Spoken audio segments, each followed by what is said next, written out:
Yo, girl, you make me wanna come on forward. You and yo, girl, you make me wanna play it forward. Two, so yo, girl, you better not pull the cord. Fool, cause yo, girl, missing this you can't afford. True.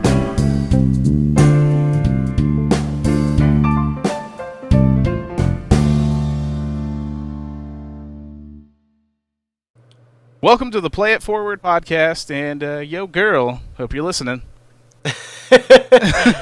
Yep. So after last time we had the intro that got stuck in everybody's head, and this time we have the intro that gets stuck in everybody's hearts. Aww. Aw. It's adorable. It's adorable. It's a duelable. Adorable. Oh, gross. A dual-gettable. No. Just don't even try. Your song was forgettable. Mine's a dual-gettable. How about that? But they're both forwardable. Well, let's move forward. Let's play it forward, if you will. Yep. With the podcast here. Of course, on this episode, if you read the title or touched your screen for the Braille translation, you know that ElyBeatmaker is going to be the guest here in this one.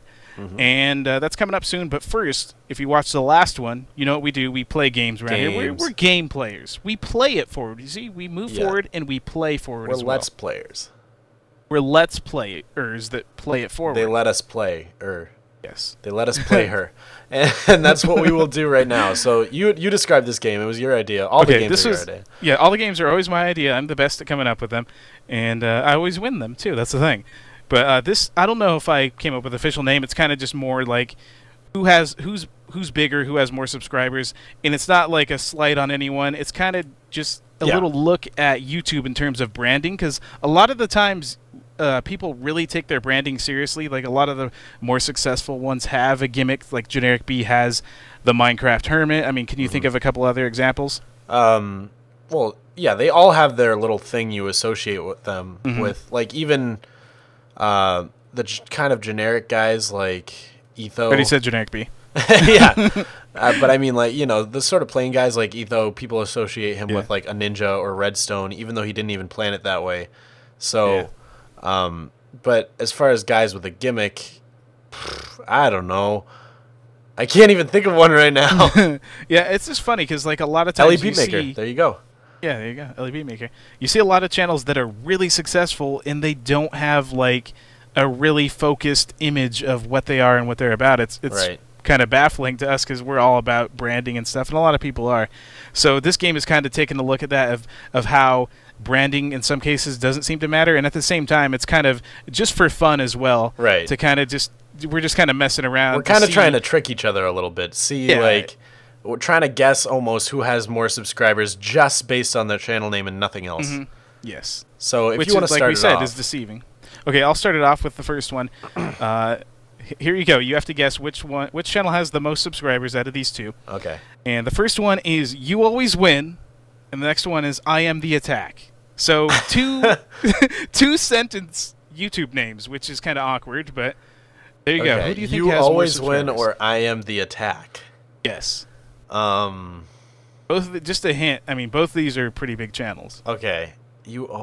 I've never heard of either of them. Neither have I. Okay. Oh yeah, we should mention we found these channels by using the Seuss Corp list of Minecraft YouTubers that they have on their website. It's SeussCraft.com/YouTubers. We'll maybe link it in the show notes if we are so inclined.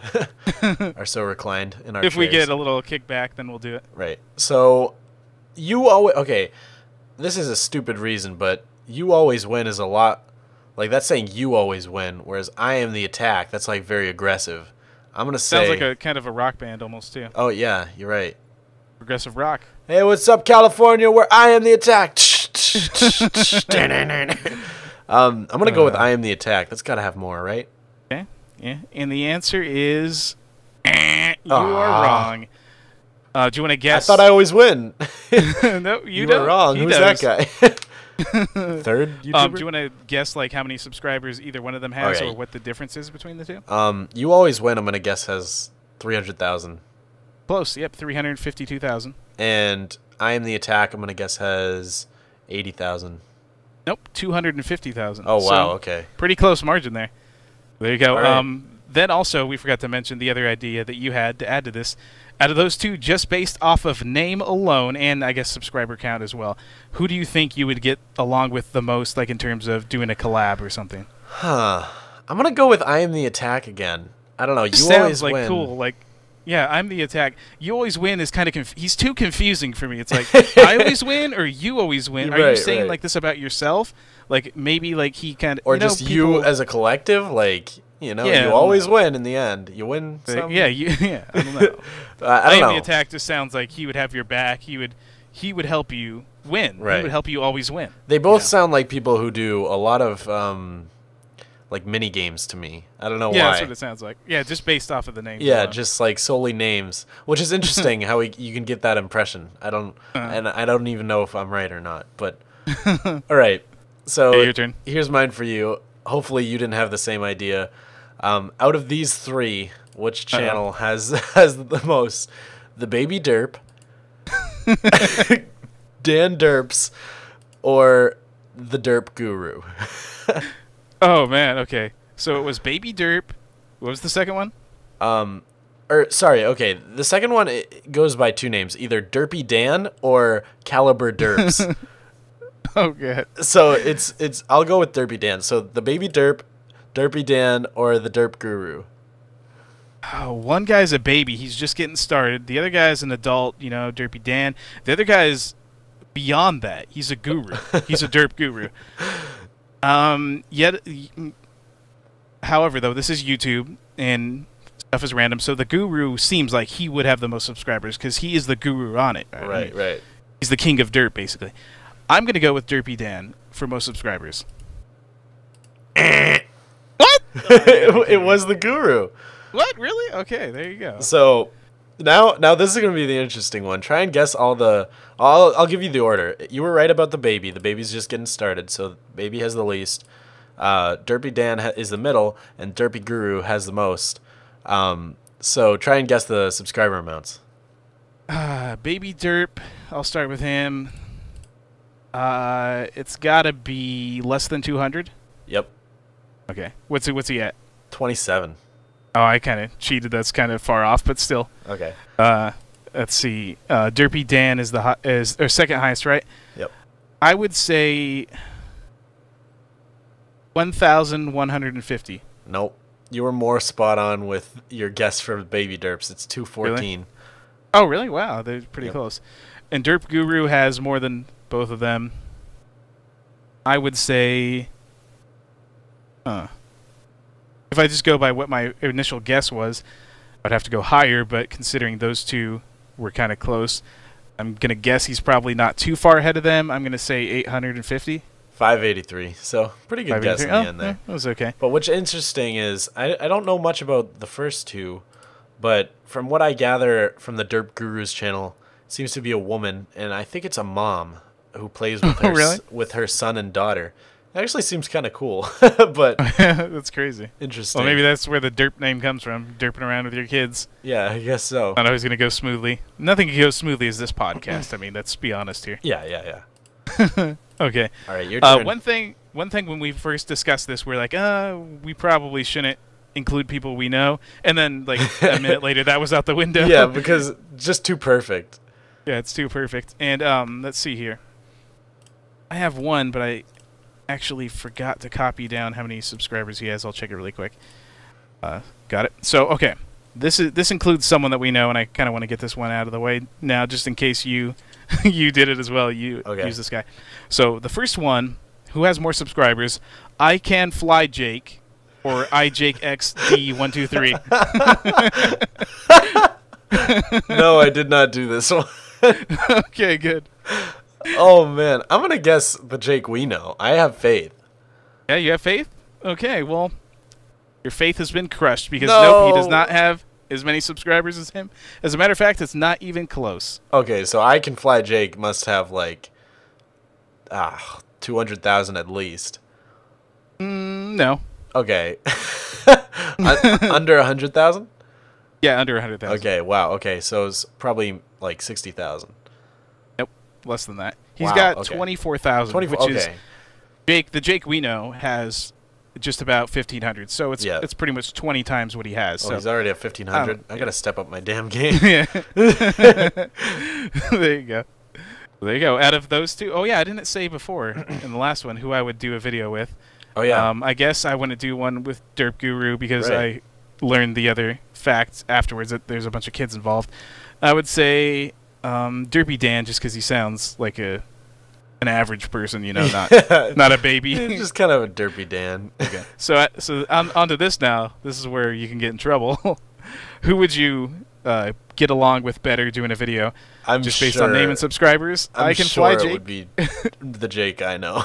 Okay, there you go. I doubt I could get along with any other Jake better. Oh yeah. To be honest, yes. Not even Jake the Snake Roberts, professional wrestler. Not even him. Oh, wow. I just found a channel, by the way, called The Orange Sausage, with really nice channel art.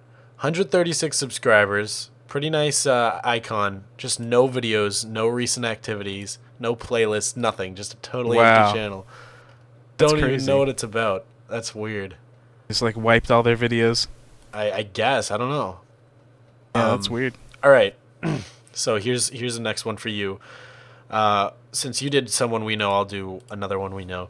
All right. So who has more subscribers, the Nerd Herd or Geek Tech Media? Okay, yeah. Let's see. I'm gonna say Dave the Nerd Herd just because he kind of got a big boost recently. Yeah, you're very correct. Yep. I figured you'd do that one. And I don't even know his subscribers yet. Like, if I have to guess his, I would say around 8,000 now or something. Yeah, I think he's. Is that what he's at? I think he's at 9K. Okay, so close. And the other guy, I would say like what, 140? 44. 44? Okay, So, so yeah. a little bit generous there. Yeah, and based on subscribers and blah blah blah, whatever, I already know Dave, so I'd get along with him better. Right. Now, I thought that we were only going to do 3 apiece, right? Yep. And this would be my last one, but I have so many good ones, and I almost want to keep I want to doing do like more. a quick bonus round after this because I have 2 more sets that we can do. That's what we'll do. Okay. I'm gonna go with this one. I guess I'll go with for my third full-on one, and this is who has more subscribers? Cool Dude, which is spelled KULEDUD3, or yeah, KULEDUD3, or Gaze McGee. Oh wow. Cool Dude or Gaze McGee? Cool Dude or Gaze McGee? Kind of polar opposites there in terms of name. Right? I feel like I'm gonna be just so wrong no matter what I guess. All my guesses have been very off. Yeah. Cool Dude, Gaze McGee. I'm gonna say Gaze McGee has more. Nope. And once again, not even close. Wow. Yep. Okay. Cool Dude has the most. How many does Cool Dude have? Oh, come on. Yes. Please no more than 1,000 with that name. I don't know about that one. Oh, come on. KULEDUD. 3. 3. Like, I can't even remember that. It's very complex. All right, then. Oh, man. Okay, 20,000. Is that your ultimate response? Yeah. Nope. Not even close. Wow. 281,000. Oh, no. You would have been a little bit closer with Gaze McGee because he has 23,000. Oh, wow. Okay. Yeah. Both of them. Wow. So you're really just throwing me for some loops here. Some Fruit Loops. Some of these guys who are pretty far up here just have really, really hard names to remember. Like, yeah, it's Cool it's weird. Like we said, like in terms of branding, you kind of wonder how did these channels get big with a name that's so hard to remember, especially when it's a weird spelling. Like we even talked about it last episode with Pungence. You know, the Assyrian Assassin with the 1 in there. That's just something that you don't think about. You don't remember. That's of course one of the main reasons why he changed his channel name. You know. Oh, I just found I Am the Attack, and just speaking of hard things to remember, right above him on my list, MLGHWNT and M7MDXD right next to each other. Yeah, it's crazy. Both with 230,000. Yeah, those are big channels. Yeah. It's wow. Like that's hard to remember.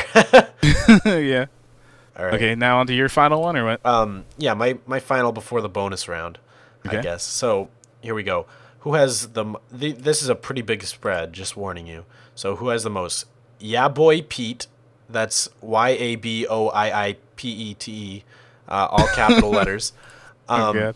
Pete Zahat, that's PETEZAHHUTT, Pizza Hut. Okay. Or KO Pete. Oh man. KO-PETE. Okay. What was the first one? Was Yeah Boy Pete. Yeah Boy Pete, then Pizza Hut, and then KO Pete. Yeah. So a lot of Pete's. Yeah. Pete and Pete, the old Nickelodeon TV show. Pete and Pete and Pete, the new YouTube Pete show. and Pete. Yeah. I'm gonna go with Ya Boy Pete is the most subscribers. He's actually in the middle. Oh really? He's Malcolm? Mm-hmm.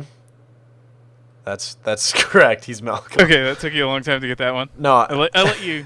I stew on that keep one saying but my mic like doesn't pick it up. Stupid okay. TeamSpeak. Yeah, jerk asses. Yeah.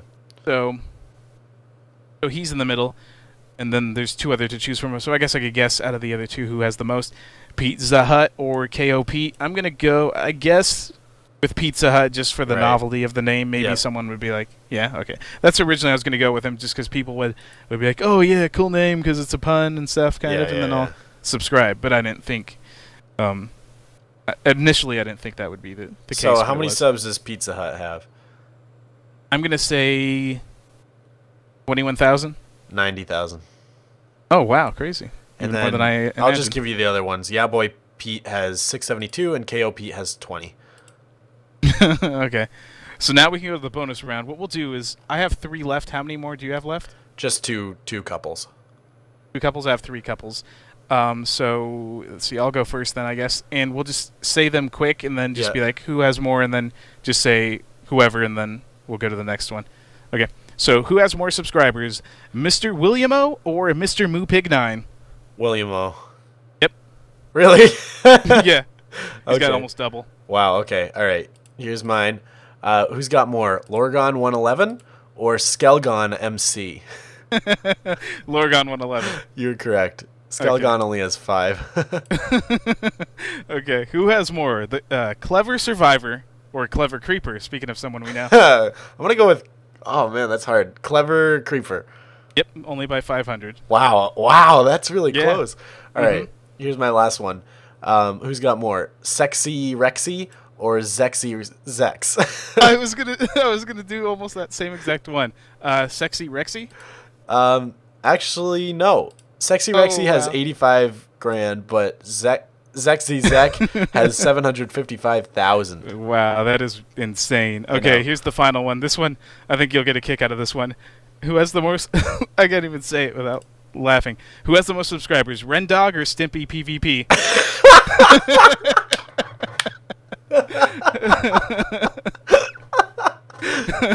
Oh no! I'm gonna go with Stimpy. Nope. Rendog has 85,000. Stimpy PvP has 36,000. Guess Ren was the more popular character. Yeah, I guess so. I thought Stimpy was popular. So there you go, guys. If you want to look up those channels and tell they all got a shout out. They all got a shout out. Yep. We're not gonna put them in the show notes. That would take too long. Yeah, that would take too much time and the taxpayers' money. Yep. But yeah, so that's going to do it for this portion of the podcast. Now, we got ElyBeatmaker flying in. He had a ketchup stain on his... Oh, no, that was last week, wasn't it? Yeah. Oh, okay. Mustard. Mustard. Or he's Canadian. Alien He's French-Canadian, condiments. so whatever. Yeah. Whatever alien... Yeah, can't you buy those at Spencer's Alien Condiments? No, you're thinking of something else, man. Cut. And so, the much-anticipated part of the podcast, because you're sick of listening to us two jerks rabble-rouse around forever, the special guest, the only reason anyone even listens to these anyways, and they're going to be listening to this guy because he doesn't talk that often, and he probably won't even talk this whole thing. So, here you go, ElyBeatmaker. Hi. You let out a squeak. just now that really, like, my headphones were having a hard time capturing the frequency. That was beautiful. That's actually all of his music is made with that, and he just uses Songsmith to convert it into an actual song. Yeah, just like our intros. That could be insulting. It's his alien squeak. That's like he was calling to his homeland. Oh, yeah. All right. So, well, first things first, you have a YouTube channel, so tell the people what it is and who you are. Okay, so my YouTube channel is youtube.com/ElyBeatmaker. I basically... Never heard of you. Really? Yeah. I basically take things people say and turn them into a song. Mostly Minecraft YouTubers. That's beautiful. That's a beautiful That's weird. thing. How come I don't have a song there? That's weird. I'm a Minecraft YouTuber. You're on my list, man. Don't worry. Yeah, wait. Better be on the damn list. What about me, huh? What about everybody listening to this podcast? Show some love. You already have your own songs. Just Intros. Yeah, that's true. I should remix that song. You should remix the songs you've already made. Yeah. Remix of remixes. ElyBeatmaker 2, the new channel. Remixes Yeah. remixes. I should take that right now. All I'm right. gonna do that. You're writing it down. Yeah. Okay, so first question here we have for the interview is Wait, questions? There's questions. Oh, Oh wow. yeah, we're gonna drill your ass What? here. Oh, We have the questions, and you probably have the answers. Hopefully, Hopefully. we'll see. Shit. Otherwise, you're kicked off the island. So the first one is, well, we all know the channel name, ElyBeatmaker. It's kind of self-explanatory. But how did you come up with the whole alien, the one-eyed alien thing? Where does that come from? So that's like probably the most boring answer. I was just looking for a logo, and at the time I didn't have anyone to make them for me, so I just made it myself, and I just made an alien with one eye. You just like no inspiration. Just you're like alien one eye. That's me. Yeah, with headphones. And that's With it. headphones. Nice. So- and then I made Minecraft skin based off of it, and then it looked like an alien, so I said, why not be an alien? And then I'm an alien now. That's Nice. basically how you become an alien. So that's so backwards from what I thought it was going to be. Like, you didn't make the logo based on your skin. You made the skin based on the logo. Yeah, that's weird. Yeah. No, that's it. Yeah. So that, guys, if you're listening, that's logo design 101. Just, if you need to make a logo, just start and then do something completely random. Yeah. And then base your company around that. Yeah. Instead of designing a logo for a company. First draft, just whatever randomly pops up into your head, you write down, just make it the logo. One-eyed alien. Well, it works. It fits. Somehow. I can squeak. Do it again. Somebody remix that right now. Yeah. Jaren, get on it. Get your lazy ass on it. Oh, You gave up on making songs when ElyBeatmaker outclassed him too many times. That's mean. It's not hard to outclass a tuxedo shirt, huh? Yeah. We're Micron bros. We can I hope he razz him doesn't like watch that. this. Oh, he won't. He's too cool for it. Yeah, he's way too cool for us. Although he'll probably be on a future episode, so. Yeah, yeah. And if See he you next week, watches it- Jaren. Right? Oh, man. Well, okay. Time for question number 2. I don't know what the translation of that is in your alien tongue, but it is, what did you do before you started your channel, and what first got you into music? So, what did I do? Like, before you had your channel, what was your hobby, Like, okay, what I did used you to do? play soccer a lot. Football for you Europe people. Nah, screw them. So, Soccer. Let's keep it soccer. I used to play soccer, and apparently I'm really good, but I don't like to brag about it. Even with one eye? Yeah. Wait, where are you from? I never knew where you're from. I'm from Canada. Oh, Montreal. From Canada, Yeah, north of the border. okay. I'm from the French part of Canada. Yeah, so that's like So, Bizarro land up there. Yeah. Je Yeah. parle français. Your accent it's just hilarious. doesn't sound French to me. It's funny. Yeah. Because I'm like Latino too. Yeah, he's like everything. Oh, so you're just like you're like a party Chex Mix. You're the trail mix of races. The trail mix of races. Oh, delicious, good for hikes, and confusing. And how I got into music, basically, just wondering how people make music. Like, when you listen to a song and you're like, how did this happen? Like, when you listen to rock, you know it's the guitar and everything. Mm-hmm. But when you listen to electronic music, how did this happen? And I tried, and I looked up things in YouTube, and that's how I started. So you just tried like different programs and everything like that? And Yeah.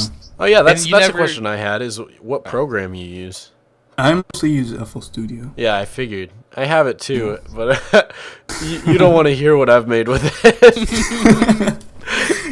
You should send me that. Actually, you know what? I should plug it in the podcast right now, like some crazy beat I've made. Dude, yeah, here it is, guys. Right here.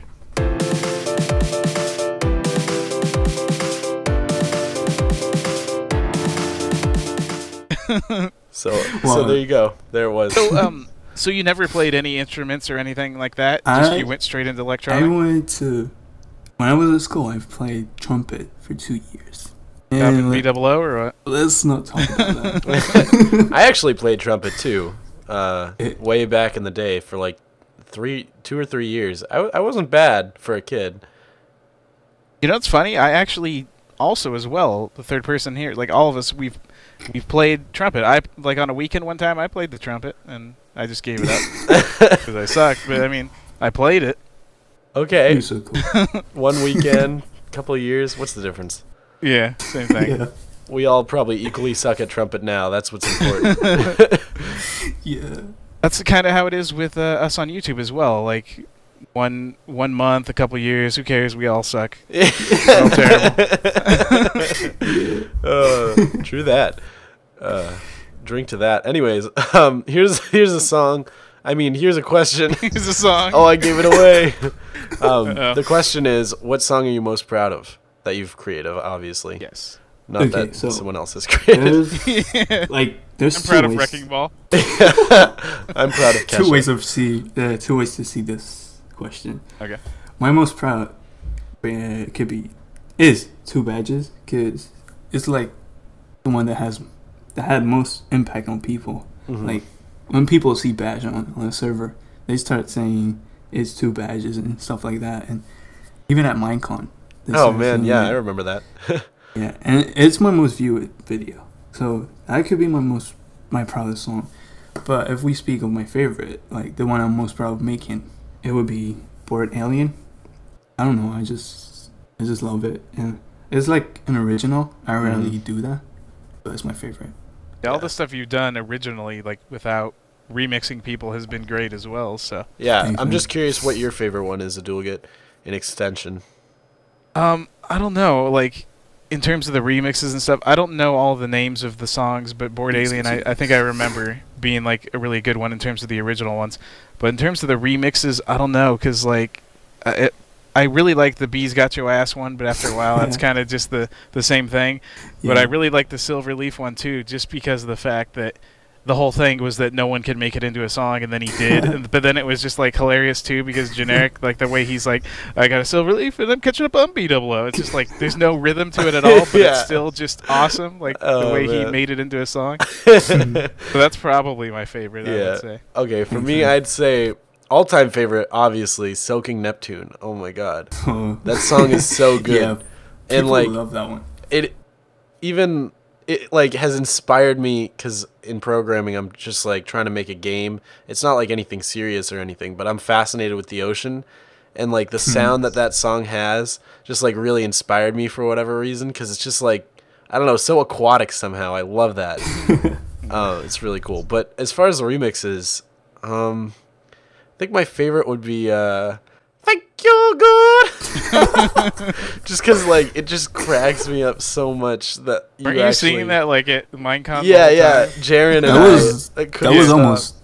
that was almost an alien squeak. Yeah, it was. So yeah, that one's amazing. Wait, I just thought of something. Maybe that's why Etho doesn't want anyone to know what he looks like, because he's not only an alien, but he's ElyBeatmaker's brother. Oh. Plot I read it in the National Enquirer. I can't say anything about Can that. you speak to that, Ellie? I'm not allowed. I'm not allowed. Okay. No comment or what? Is that racism? Because I'm Canadian. Canadians they don't have their own race. They're not real people. Yeah, yeah. They're like leprechauns, you know, aka the Irish. You know, they exist, wow. but we don't like to acknowledge them. Well, speaking of Etho and other YouTubers and everything like that, who do you currently watch the most on YouTube in terms of LPers? And also, two-part question, what do you think makes a good channel? Like, just encompassing everything, like the way they talk, like maybe if they're a good storyteller, comedy, building, really like, good quality. What is your building, perfect? Yeah. So, like, pretend you're on OkCupid, but searching for a YouTuber. Like, what are the things you look for? Like, what's your checklist? Like, long walks on the beach, long talks. So, long talks. YouTubers I watch the most, like most people would expect it. B00. He's like my favorite one. But lately I've been watching a lot of Schism and Pungence. Oh, cool. I don't know. I love them. And what makes a good YouTuber? I think most likely sorry. What I enjoy the most is like when a video is really clean quality and it sounds like professional, and you have like to be funny, but don't scream in your video, please. Right. Just like be chill. Like Schism, he's really relaxed, calm. Don't make it sound like you're yelling down a hallway. Yeah. Don't. Yeah, that. Hey guys, Mog Swamp here. Yeah. That. So you look mostly for commentary then? Yeah, commentary is mostly what I like. Because Cool. sometimes, Right. It's not an offense, but I fall asleep watching them. And if you shout, I can't. I don't fall asleep because it's boring. I fall asleep because it's relaxing, you know. Kick Yeah. back Like a late night radio show. and fall asleep. Okay, so yeah, that's interesting because some people focus on the content a lot when they talk about, you know, what's the ideal Minecraft YouTuber. I don't know. I think what the thing is, though, that a lot of people kind of get caught up in the difference between Let's Playing and then actually producing good video game-oriented videos. Because, yes, people want to look for those videos where it teaches them something and it's really like a really tight video, short and to the point, but you're not going to come back to these videos unless you need to refresh on something. Right. The people that do Let's Plays, it's almost like a radio show. You wouldn't listen to a radio show every single day if all they did was explain to you how they're doing something or what they're doing. The ones that are the most successful are the entertaining ones. So in terms of Let's Players, it doesn't surprise me that you would say the people that are entertaining, not like annoying and not over the top, but just like calm, smooth, and entertaining, which I think me and Mog Swamp are at the top of that list. So how come you didn't mention us? Yeah, what the hell, you damn jerk. I do watch you guys. I do. Oh, sure. I suggest people to subscribe to you because you're really nice. No, I know he watches. One time I mentioned him in a video, and he noticed in the comments. Oh, so. yeah? Nice. See? So I knew. That's how I knew. Well, I mean, the thing is, there's a lot of people that have me to thank in terms of ElyBeatmaker, even knowing who they are. Like, I mean, oh yeah, like he found out about me from doing the streams last spring with Pungence, you know, and then by extension found MK and that whole group. Yeah. So well, okay, so let's pretend YouTubers, like the nice YouTubers you want to get to know, they're like a drug, and Abdul gets like the middleman, you know? He stands there with his overcoat, and he's just like, he deals with the big guys so that you don't have to. He hooks you up with the good stuff.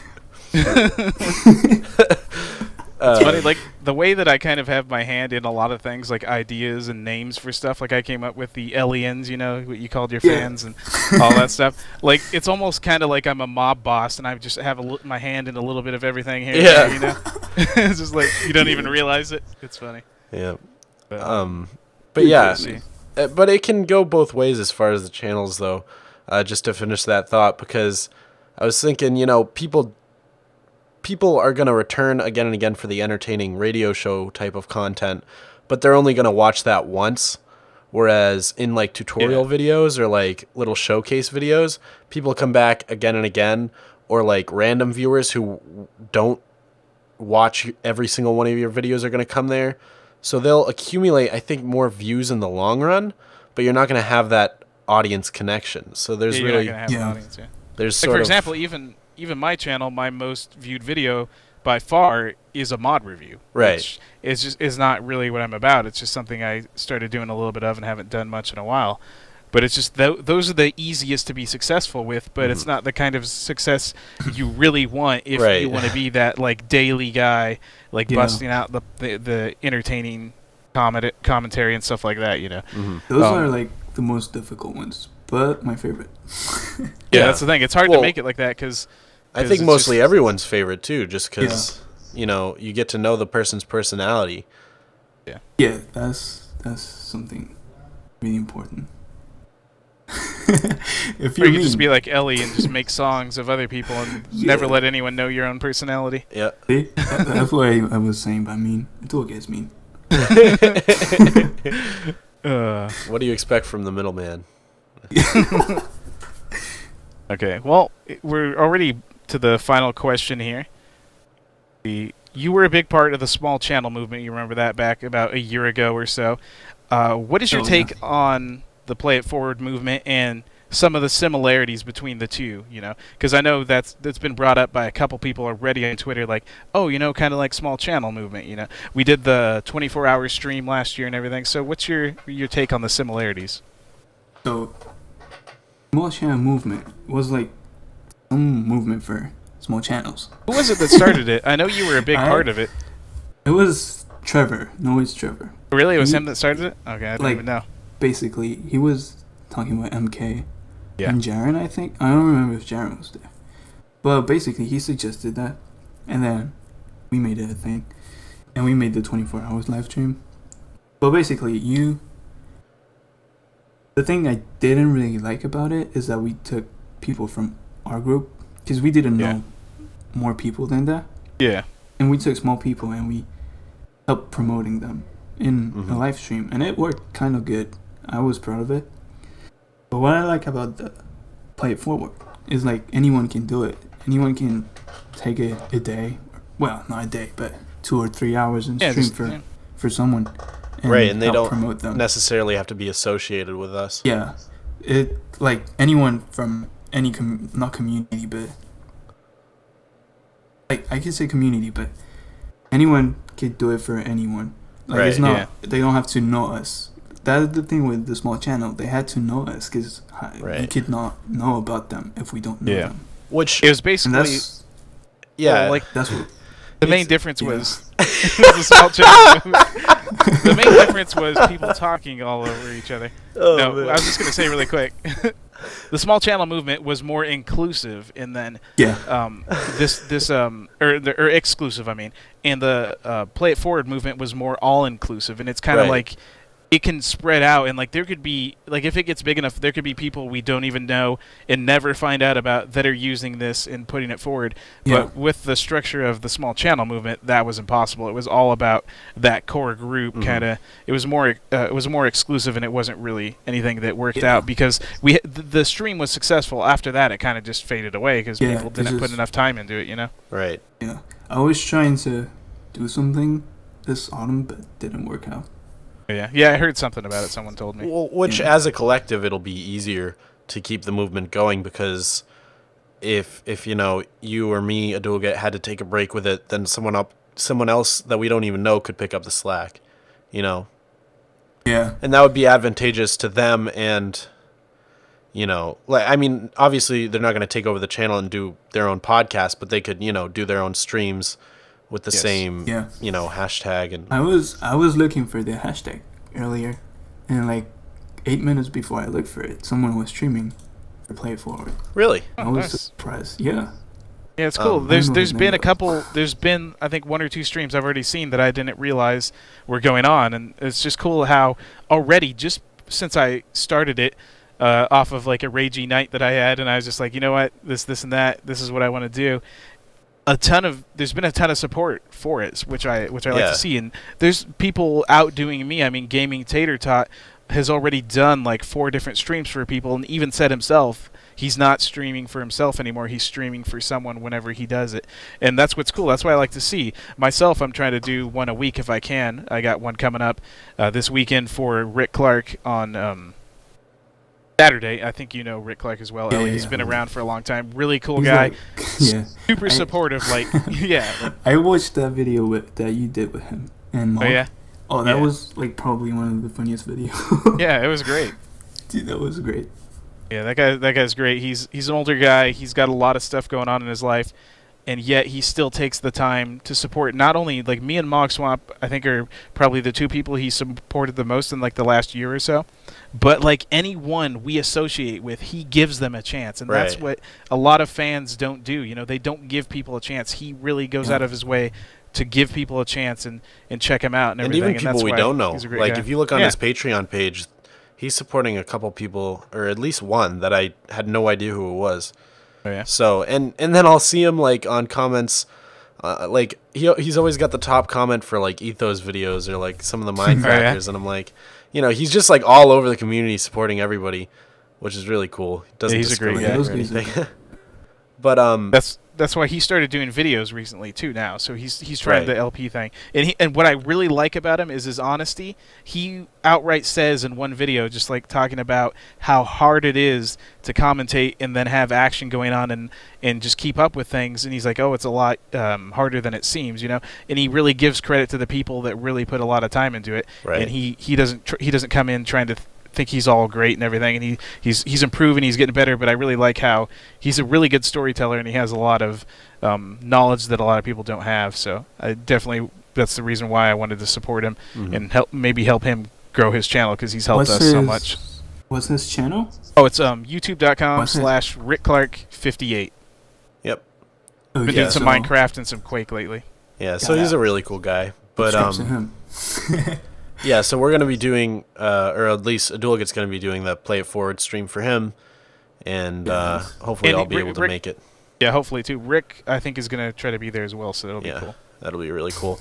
Yeah, but I thought it was worth bringing up just that, you know, one of the risky things about doing the whole Play It Forward thing, different from the small channel movement, is that, you know, when anybody can take your brand name and run away with it, like, that could put you in trouble if someone's doing something like shady or someone's doing something indecent, you know? Because then it's got your name branded all over it, and let's say someone's doing something like, you know, tricking people out of their money or just doing something really bad. And with that name, then it comes back to us somehow. But, you know, like we said, I think it's worth the risk, like, because we have a pretty decent community, and I believe in the community enough to know that that's not going to be, that if that ever does happen, it'll be really rare. You know, if it ever does happen, which I really doubt it would. So, and I think the thing is, a lot of the community pays attention as well. So if that happened, they would know where it came from, and they would be able to say, okay, well, this is some idiot, and then they would be on our side against whoever was doing it. Exactly. So I mean, yeah, there's been other kind of similar movements here and there, and you haven't really seen anything like that happen, just because I don't think it would be successful. I don't think it would work in the community, because people would call people out for it. Yeah, we all know each other, right? It's like, so people know we're gonna, you know, not gonna do something indecent or whatever. So I think like, if you even consider that a risk, it's way worth it, anyways. Just because, like we said, you get all those people participating, and the movement kind of moves itself, right? So yeah, for sure. The thing I like about it is just that a lot of people don't do this, especially as you get bigger on YouTube. It's all about promoting yourself, which it should be. Like, you should promote yourself because no one else is going to. But then here's this other side. What if you actually go out and do promote someone else? at the same time, you're the one streaming, you're the one doing like all the work, providing the content. So people are going to find you. It's going to still be promotion for you, but at the same time, you're doing something good for someone else that probably wouldn't be able to reach the audience that you can reach. And then in the long run, you're just making the community more healthy because you're help build up people that eventually down the road, this guy's going to be like, okay, what if, because YouTube changes from month to month so crazy. Like, I mean, for example, MK, for the longest time, I was ahead of her in subs. Then she passed me up. Then I passed her up again. Then she just totally crushed me and has like probably more than double what I have now. So that's an example. Like these people that you look down on, a lot of people look down on. You can go like 5 months down the road and they could have more subscribers than you. Then what are you going to do? Like, oh, I missed an opportunity here. And I've had stories from people. I'm not going to name anyone, but at Minecon I had people tell me, like, point out a person and be like, oh yeah, that person said that asked me to do a video a couple months ago, and I just ignored it. Now they have like 200-something thousand subscribers. I'm like, oh, I should have done something. Yeah, that's the thing. You don't judge people just by numbers, because it's going to come back to bite you. You know, judge people by who they are, their personality, their character. You know, and whether you'll get along with them too. Yeah, of course. Yeah, that's something I always try to keep in mind. That numbers is the last thing you look at. Yep. Like when you talk to someone. Mm-hmm. When you make friends or anything. Mm-hmm. Just try to look for his personality. That's what's more important. Mm-hmm. Because if I was looking for numbers, I would not be talking to Doge. Oh, what? You damn jerk bastard. That's why you don't do... See, there it comes out. He's all about numbers. That's why there's no remix of me or Mog Swamp. We're not big enough. I mean... Well, aliens, numbers. MK had less than 1,000 subs when I remixed her. You didn't even want to upload that to YouTube. Because it had bad words. Those are the best words. The bad words are the best. The bad words are the best words. You heard it here, folks. Surprise. Tell your parents. Tell your friends. So I guess that does it in terms of the questions. Oh, that doesn't. Oh, that does it. That means you're kicking me. Yeah, that means we're getting rid of you. Yeah, Yeah. Because I'm too big. Is there anything else you want to say? Because of my numbers. Yeah. Yeah, any last words? Any last words before we get rid of you? You want a last meal? Perfect. Ladies and gentlemen, ElyBeatmaker on YouTube, youtube.com/ElyBeatmaker, the one-eyed dolphin. Twitter.com/ElfieHatmaker. Oh, yeah. Elfie. Twitter. It's actually ElyBeatmaker. That was just a seasonal change for Christmas. Okay. Anyway, guys, it was really nice and sweet of you to have people actually get to hear what you sound like now. I bet there's a ton of your subscribers that have never heard your voice before. So. Oh, I'm sure. At least have. Yeah, that's true. So, well, thanks for joining. Thanks for having me. Thanks for joining, even though it was delayed because Mog Swamp was late. He was sleeping or something. Okay. Alright, see you guys. Okay, see ya. Alright, guys, so time for the final segment of the podcast. ElyBeatmaker has gone back to his home planet. Yes, he has. They needed him there. Right, he just flew away, and... Omicron Percy I-8. Now we get to talk. Now we just get to talk. Have a one-on-one, a duel getting Mog. Uh-oh. Moggy G in a duel. And, the thing I wanted to talk about, because it's kind of relevant to me right now, is networks and how they influence YouTube. And then I do believe we will go haywire and just completely drop that topic and spiral out of control. Yep. And crash onto some alien planet somewhere. Right, and just rant forever. So, buckle up. I wanted to talk about it because I'm with a partner, RPM, and... Someone I was partnered with before. Maker, technically. Yeah. And I don't really feel bad about bashing them anymore because I've tried to work with them. And actually, I do believe there may be something in the contract that says that if I bash them enough, they cut my contract. So even though that's like really like a bad thing to have to do, yeah, I would really love to have my contract end. So basically what they've done to me, is you get 30 days and you have to tell them before 30 days. Like, it's not a 30 days notice. Well, it is, but you got to tell them before the 30 days is up, before your contract ends, or they automatically renew you. And the thing is too, it was kind of a little bit unclear. Like for myself, I was confused about it as well because I was in the same situation. I was partnered by them. Everyone always thought like you had within that last 30 days to do it. Like for some reason, I'm not sure why they thought that. Like, but it does kind of make sense. You know, there's a lot of contracts where you have a negotiation. Weird. Yeah, like if you look at other contracts and a lot of other situations, they have like you can't negotiate until like the last 30 days. So that's what people thought. But I looked it over again when it was coming up, and it was like, oh no, you have until before the last 30 days, otherwise you're automatically renewed. So, which is just a shady business practice. Yeah. Like, if you get down to it, anything with automatic renewal like that, I think is bad. Anyways, like, they can't take the time to come to you and say, okay, your contract's coming up now, what do you want to do? They don't have to warn you. They just automatically do it, don't even say a word. And it's, you know, that's why I don't feel bad, because I know that, you know, shady business practices exist and, you know, that's life, but that's why I don't feel bad saying, you know, should I have to bash this company to get out of it, I may do so for the good of my channel. I haven't gotten there yet, but so basically what happened was I was about a week off. I'm a student, so I'm always busy with crap, and I really screwed up. And I realized I had missed the deadline by, I think, about a week. So I sent them emails, and we went back and forth, chaining, and basically got nowhere after like 20-something emails. The guy kind of picked apart my channel, said, like, started giving me random tips, like, hey, really? you should do more networking. Have you tried doing this and that? Have you tried doing other games? Have you tried doing a face cam?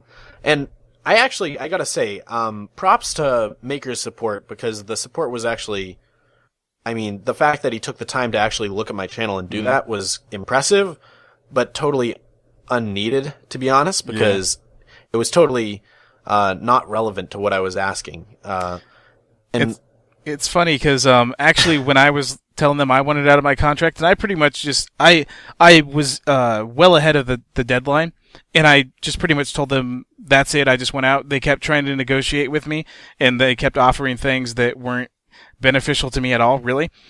One of the things that he just came up with randomly was like, oh, I liked one of your Kaizo Cavern videos. I'm like, okay, like what does that mean to me? Right. Like, that doesn't matter to me, you know? Well, they did a similar thing with me, and the tips they were giving me clearly showed that they weren't actually looking at my channel in depth, because he told me I should try doing a face cam series or a shorter video series literally a few weeks after I had started Estranged, which was exactly that, my first ever face cam series. He said that I should try and do more co-op, you know, what's the word? You know, co-op videos. Collaborations? Collab videos, that's the word. Jesus. Some more co-ed videos. Yeah, some more special education videos with people, but you know, if you take a look at my channel, you can see that a lot of it is just that. So it was clear that he wasn't actually looking in that depth, but props to the guy for, you know, actually looking in at all. Yeah. But it just wasn't needed. And they tried to say, you know, 70%, we can upgrade you to 70%. But I honestly, I thought about it long and hard, and I honestly would not be happy for anything less than 80. Mm-hmm. That just sounds so ridiculous to me, because what are they actually doing for me? You know, I'm paying them 80% of my profit to do what for me? Like, to give you tips on Facecam. From, yeah, to give me tips that I should start a Facecam series. That you already did. To give you tips on things you've already just done. That I just did, and it didn't even do well anyway. Yeah, exactly, right. I gotta finish that series. But, so yeah, there you go. And I'm pissed about it, so I thought we could talk about it for a bit. Basically, he said I need to stop talking about it. He said that he won't discuss it anymore with me. And I actually even realized YouTube added in that button to unlink from your partner. Yeah. And I had hit it, I think, 3 times prior to the deadline. Yeah. Just for kicks. And then after the 30-day deadline, I hit it about 30 times in a row, no joke. And every time I'd get an email saying they declined, and every time I'd click it again, just again and again and again, just to see if it would get me anywhere. It didn't, obviously. I mean, it's funny because, like, you know, with lawyers and everything that they have in terms of writing the contract specifically to benefit them, they would be able to get out of this. But, I mean, it's kind of almost right there, like you said, you already expressed interest to leave before the deadline. You didn't go like the exact route that they said you had to go, although they don't even really explain how you would go about it. I had to kind of just search through, and you actually have to submit a support ticket, which sounds ridiculous that you don't have a direct contact to anyone really when you're an employee, basically, of their network, and you have to go like anyone else submit a support ticket. It just seems weird, and that's where you find the option for the contract. So I mean, it's funny because you kind of did already indicated you wanted out of it, but then they're like, no, you can't, and then unless you do it exactly how we say you should, you know. So that's kind of weird. But it's funny though. It's funny too though, like how you talked about, like, what do you get? What do you get from paying them whatever the percentage is? And it's basically protection, and that's why I signed with them a while ago, because YouTube pretty much like harasses you in terms of what you can monetize. Unless you're with a network, then it's like you could pretty much monetize anything. And the thing is, especially for you, you do other games than Minecraft. You're not just a Minecraft channel. Like me, it's not as bad. I do another game here and there. For you, I mean, half your series are other games. Well, I'll tell you another thing too. Like when I was with just YouTube trying to monetize my content, because from the beginning I took my channel seriously and professionally, and I wanted to be able to make it something that could be a good supplemental income or something that becomes my full-time job, you know? So that was the original goal, to have fun, do it, and then also do it professionally. And I did a lot of Minecraft.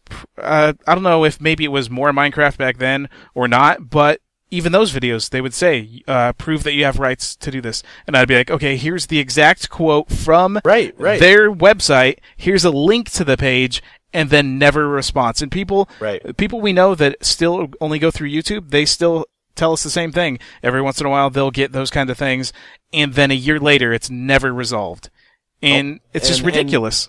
And there was that moment, I remember, when I joined Maker, and all these unresolved things on Minecraft content with nothing but Minecraft in my voice that I had sent requests in saying, hey, this is me, this is my stuff, never got resolved. And then all of a sudden I joined Maker, and boom, they're all cleared up, like immediately. And so, but then you gotta think, like, I'm forking away this much of my, I mean, I'm getting 60% of what I make for just this. And you gotta do the math out. You gotta say, okay, how much am I losing from these dumbass copyright claims? Yep. Versus how much am I losing from forking away whatever cut of my income to this network, to this, you know, third party. And I've almost gotten to the point where it's like, even if I would lose by not being with my network, I don't want to support an institution anymore that's just going to bully around other small YouTubers into making the same bad, you know, business deals and decisions that I've made, you know?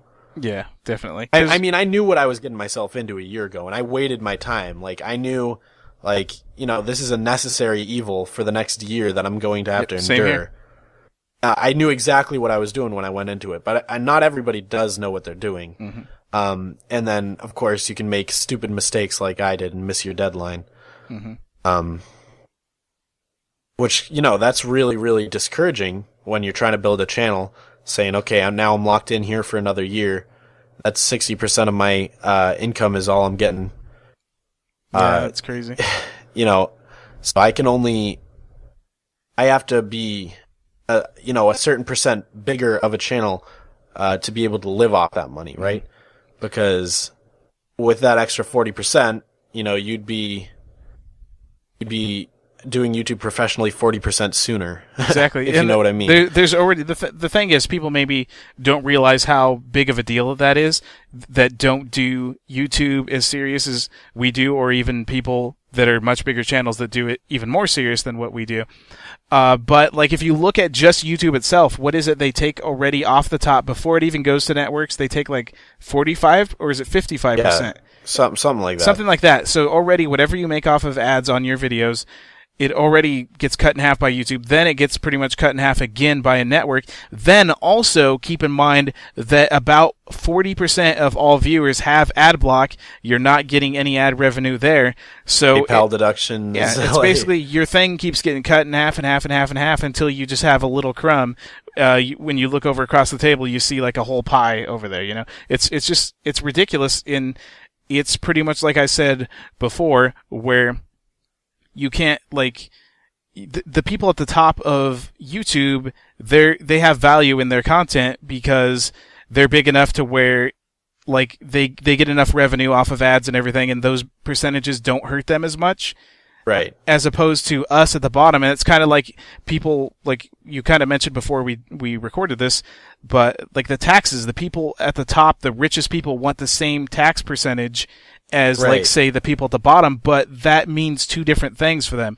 Because a higher tax rate for people lower income is devastating, as opposed to people up at the top, it's just like nothing. So basically, like, with the cuts that are being made for some of the bigger channels that are in the networks, a lot of them got lucky and they got like a YouTube partnership. Like, they don't even do those anymore, like the actual right, full-on partnership. And So with the tax analogy, yeah, that I came up with it because I have a class this year. I'm in my senior year of high school. It's called On Your Own, and it's a really cheesy name for a class, but it's just about living on your own. So the first project we did was, you pick a field of your choice. In my case, I just picked graphic design. You calculate your starting salary, but then you add on all the taxes. And so, you get tax deductible stuff and, put stuff away for your retirement, all this crap. But what you end up with is only, a slice of what you're actually making per week. And I just kept thinking, like, it's kind of similar, Yeah. You have this money you're actually making, and then YouTube takes their cut, the network takes their cut. But taxes are a necessary evil, right? Because, you get taxed and you're paying for civilization. You're paying for the government to, take care of things for you, to take up, maintain the roads, the schools. Yep. Parks, and public it's services. Similar because with YouTube, YouTube loves networks because they don't have to hire support. They can outsource, and that's why they don't have support. That's why when you try and resolve a copyright claim, it never ever gets resolved, because they support networks, and what that does is outsource all the support to them, so the networks are the ones spending money on hiring these guys to resolve support tickets, like the guys I talk to, and that way YouTube doesn't have to hire those people. So YouTube loves networks. Send all these people to networks because they're not losing anything. They're saving money on support. They're still getting their cut before anything happens. Exactly. They're not losing out on anything. So, and then to further the tax analogy, we were looking at it, and it's kind of weird how there are all these tax loopholes and all this weird stuff where the rich, and specifically in America, the rich are actually taxed less than, the middle class or the poor. And there's this huge, obviously widening wealth gap. And I won't get too much into politics, but you can draw parallels to YouTube, right? Because there's the YouTubers at the very, very top, and their content is valued. So the partners want to be associated with that channel. They need, kind of like the government, politicians need the money of these rich guys. Because it's always the third parties that help them get into office. They're the ones that are donating to the campaign funds, everything like donating hundreds of, millions to campaign dollars, so that these politicians will pass laws for them that allow them to keep making money. It's kind of the same with YouTube, where the people at the very top, they're not going through loopholes or anything, but their content is valued because more people watch it. So the networks want them almost more as a figurehead. So they're not going to take as much of a slice. Yeah. Like if I was with Maker and I had 1 million subscribers, I demanded 80% of my revenue, and they won't give it to me. They say 70 is the best they can do. And there's some sort of catch that goes with that too. If I had 1 million subscribers, they would take 80. They would take that. It's possible they would even give you, almost take maybe even none of what you earn, or maybe even only 10%, and then also pay you for referrals for signing people up, because that's where the most value is going to come from. by duping other people into getting into it. And that's the problem, is it's a lot of the people that get into these contracts. We know some people that have got into them for a lot longer and a lot more of a raw deal than you have. So at least there's that good side to it. At least you didn't get as screwed over as some people we know. But that's why I really like the Curse Network, which Poet has joined somewhat recently. I more recently joined up with them because they actually are the opposite in terms of dealing with the people that are signed up with them. They actually know what everything's about and know what kind of struggles you go through. They already provide 90% of what you earn you get to keep, but also that there's no contract. You can get out whenever you want, and beyond that, they also provide other stuff like February, January, notoriously both of them I think are like low income months in terms of ad revenue and everything like that. So for that month, I think it was January, they provided 95% for everyone. Just on their own accord decided to do that. And it seems like it's getting better. Like the networks are getting better because a lot of this stuff has been coming out in the recent year or so to where they're getting better, but there's still people just trying to cling on to what they can get, and just it's just a shame. Well, because you gotta what Curse is doing is it's saying, we could spend all this time trying to dupe all these people and desperately try and keep these people in our network and milk them for all they're worth, or we could just actually do the job a network should do, and then instead of forcing people to do referrals in order to get that extra 40% back, people will just do a referral like you did right now on the podcast. Just because they're a business, they're a reputable business that does what they're supposed to do and they know their customers. Exactly. So, it's two totally different business models. And honestly, I can say I wouldn't recommend Maker to anyone. Just because it's too much of a hassle. I mean, I have no huge complaints with the service they provided me for a year. Well, in fact, they didn't provide any service for a year other than copyright claims being gone. I had actually zero contact with any part of Maker. Same here. For the whole year I was there. Yeah, for the whole year. So, I can't recommend it. In fact, I strongly advise you don't go there. And that's the thing. They, I'm trying to quit and they're saying, all right, well, you're so concerned about this, 40% you're losing. Well, why not try our referral system? It's like, no, I'm not going to refer anyone to this crap business. Yeah, exactly. And then they're like, well, we have other options. You can play certain games for money. And it's like, all right, well, just leave me alone.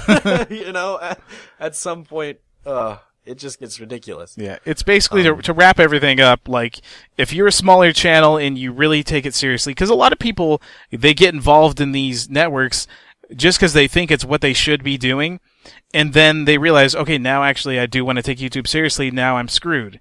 Don't get into a network at all if you're just doing this for a hobby and you don't care about money, because there's no point, because then when you get serious about it, what if you get a huge video? You get one big video and you're like, oh wait, I should do this more seriously, then you're going to be locked into something. Right. We both we both knew what we were doing. Yeah, we both took calculated risks. The only difference was you did make the one mistake of not getting to them in time to cancel. I was able to do that myself and got out of it. Beat myself up for it all the time, right? So yeah, so it really is my fault in the end, but still hate them. Yeah, I don't blame you. But yeah, just really look into what you're doing, and bigger channels all the time always say you don't need a network, this and that, don't join. It's half true, half not, because a lot of the bigger channels did get by on no networks, and they got partnered by YouTube when the scene was a lot different than it is now. There are benefits to some networks. Like I said, there are some good networks out there. It's just only go with one if you really are taking your channel seriously and you find that you need whatever they're providing. Don't sign up with any network just to sign up with one, because then those are the ones that are going to screw you over. And in the long run, you're going to be stuck in for however many years just under their thumb, And there's no point, really. The thing is, there's no point for them to keep you in the contract. You personally, you don't have a huge channel. You're not providing much to them. They're just trying to suck out that a lot of their business is suck out whatever nickel and dime they can from these smaller channels, and that's how they operate, So that's why they don't want to let people out. I'm pretty sure Maker is either the first or second or third biggest network on YouTube, one of them, and there's probably hundreds and hundreds of little channels like me But I pull in. And I guess I'm not supposed to talk about how much money I make. Oh, what's going to happen? They're going to get you out of your contract? Yeah. But I don't make that much. I only every couple of months I get paid, maybe like every 3 months if I'm lucky, and it's not a lot. It's like 60. Yeah. It's under $100. Most cases they have where these networks won't pay you unless you reach a $50 threshold within a month. Right. And actually, the funny thing is, one of the reasons why I did sign up with Maker, and I think you did at the same time, when this was still a thing, they said they paid every month no matter what. Like a month in, then they changed it up, and they're like, nope, we're not going to pay off until you reach a certain amount of money, which is ridiculous to change. Like, they can change the terms of the deal like that, and yet you can't get out of a deal if you're a week late, So that's kind of ridiculous. Yep. So it's very backwards, and a warning to you all if you're thinking about it, just know what you're getting into, and even if you know what you're getting into, like I did, be careful. Be more careful than I was. I don't know how I screwed up. Yeah. I just had my dates all wrong, but yeah. Same. Well, that's gonna do it for the podcast, I guess. Yeah. On a sad note. Yeah, well, we have a lot more to talk about in terms of cool analogies, like you just heard, and I think we can definitely continue those in the coming weeks if you guys express your interest in such things. Yeah, we definitely want to take like a different look at YouTube, the community itself, and the business side of it, and kind of there's a lot of comparisons to other businesses, other professions, and other sports and stuff like that. I've compared it a lot to professional wrestling on a couple of occasions. We have a couple guests coming up that really are kind of from different sides of the spectrum in terms of their success and their experiences on YouTube. And they're going to be really interesting guests to listen to because they're going to talk about the things that you don't hear a lot of people talk about. Just like kind of like the seamy underbelly a little bit. I mean, that's a little of an exaggeration, but just kind of the inside details. Because a lot of bigger channels, I've had it myself, you've had it yourself, Mog, as well, where they'll give you the cliche answers, do this and that, this is how that goes. And that's not always true. There's more to the story than that, and that's what this podcast is about. Playing it forward to you guys, actually giving you the other side of the story that a lot of people don't want to talk about. Maybe the inside look. Everybody loves some juicy details, right? So, and for those of you actually in the business, it could be helpful. So, yep. In the business. Well, I guess that's going to do it for the podcast for real this time because I actually got to go take care of some business in the bathroom. Speaking of business. Let's do some dirty work. Yep, do some dirty work starring Norm Macdonald and Artie Lang. Starring Mike Rowe.